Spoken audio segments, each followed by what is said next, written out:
As universidades públicas brasileiras atravessam forte crise financeira.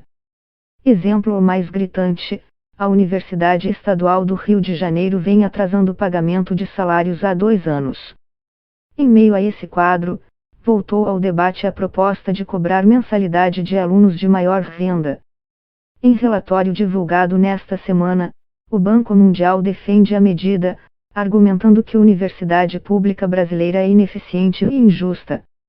Para seus economistas e outros apoiadores do fim da gratuidade, não é correto que toda a sociedade financie os estudos dos jovens de classes mais altas. Já os que se opõem à cobrança dizem que ela não seria suficiente para resolver a crise e propõem aumentar impostos sobre os mais ricos para financiar a educação. Entenda abaixo os principais argumentos contra e a favor da mudança. O principal argumento contra a gratuidade é que a maioria dos alunos da rede pública está entre os brasileiros de renda mais alta, que em tese poderiam pagar. Dados do IBGE mostram que, em 2005, 80% dos graduandos das universidades públicas estavam entre os 40% de maior renda no país. Medidas como a instituição da política de cotas reduziram esse percentual, mas esses alunos continuam sendo a maioria, eram 61% do total em 2015. Já a participação da base da pirâmide, 40% mais pobres, passou de 8% para 22% no período. Nosso país é incrivelmente desigual. Cobrar, pelo ensino superior, pode ser um instrumento bastante eficaz de distribuição de renda, acredita o economista Sérgio Firpo, professor do INSPER. Defensor da gratuidade, o economista Fábio Waltenberg, professor da UFF, Universidade Federal Fluminense, considera que instituir a cobrança nas instituições públicas seria mexer em um sistema que funciona bem. Segundo o ranking do jornal Folha de, entre as 30 melhores universidades do país, apenas 2 são privadas. Para ele, há outras maneiras de cobrar mais das parcelas de maior renda do país, como o retorno da tributação de lucros e de dividendos, criar um imposto sobre fortunas e aumentar a taxação de heranças. Waltenberg lembra que o sistema tributário brasileiro é regressivo, ou seja, arrecada proporcionalmente mais dos pobres. Isso ocorre porque a maior parte do valor arrecadado não vem de impostos diretos sobre renda e propriedade, que pesam mais sobre os ricos, mas daqueles cobrados da produção e do consumo. Se a regressividade é de fato um problema, por que não atacar sua fonte primária, que é o próprio sistema tributário? Sem isso, o discurso contra a universidade pública parece ideológico, crítica. Estudo da economista Maria Eduarda Tanuri Pianto, professora da Universidade de Brasília, em parceria com Carlos Renato Castro, gerente de estudos econômico-fiscais do Tesouro Nacional, indica que o ensino superior público não beneficia apenas os mais ricos. Eles estimaram como se dá a transferência de renda para os beneficiários dessas universidades. Segundo esses cálculos, feitos a partir dos impostos recolhidos por cada grupo de renda, há uma transferência dos segmentos renda mais alta para os graduandos de classe média. Já os mais pobres acabam não se beneficiando, pois poucos conseguem chegar às instituições públicas, ressalta Tanuri Pianto. Para ela, o melhor não seria criar mensalidades para graduandos, mas permitir outras formas de autofinanciamento das universidades públicas que hoje não são autorizadas, como cobrar por mestrados profissionalizantes para quem já está no mercado de trabalho. Não precisar ser o governo financiando tudo, disse.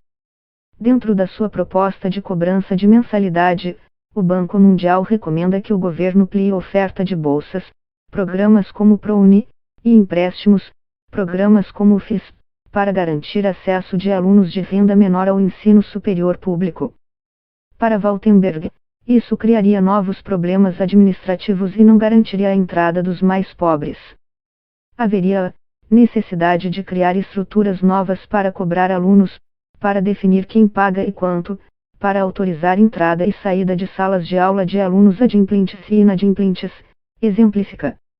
Na sua avaliação, Expandir o FIS não resolveria o problema das classes mais baixas porque pessoas de menor renda possivelmente ficariam com medo de assumir essas dívidas sem garantia de que terão depois rendimento para pagar. A cobrança afastaria ainda mais da universidade e as classes mais desfavorecidas cujos orçamentos já são apertados e mercantilizaria de vez a universidade pública, um dos poucos espaços ainda relativamente ao abrigo da lógica de mercado, acrescenta. A favor da cobrança na rede pública, o pesquisador do Instituto de Pesquisa Econômica Aplicada, IP, Pedro Meyer diz que há um sistema que evita esse problema: os empréstimos com amortizações contingentes à renda, SR, adotados em países como Austrália e Inglaterra.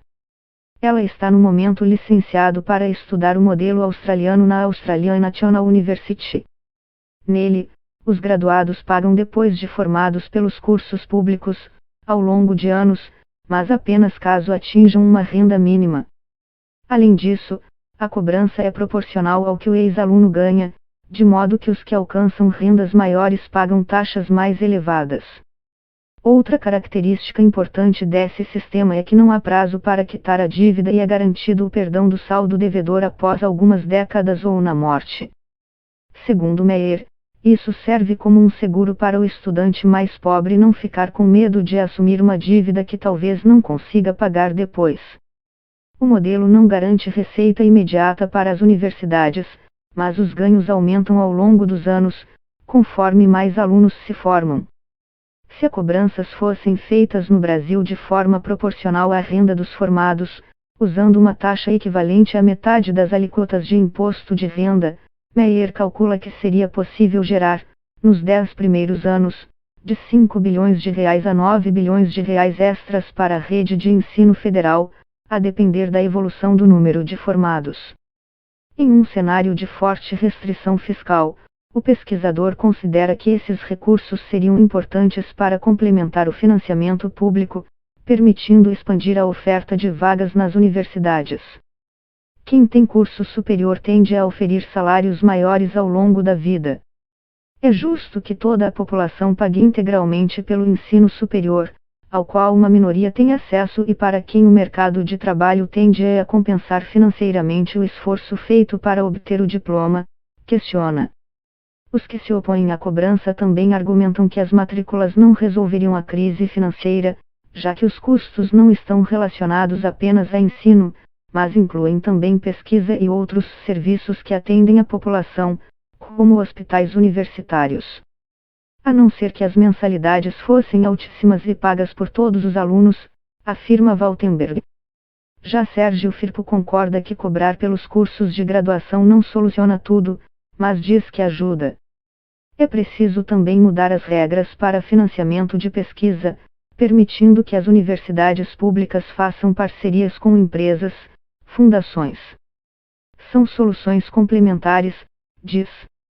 Especialista em educação, o colunista do jornal Globo Antônio Góes calcula que apenas uma pequena parcela dos estudantes poderia pagar mensalidade sem acesso a bolsas ou empréstimos.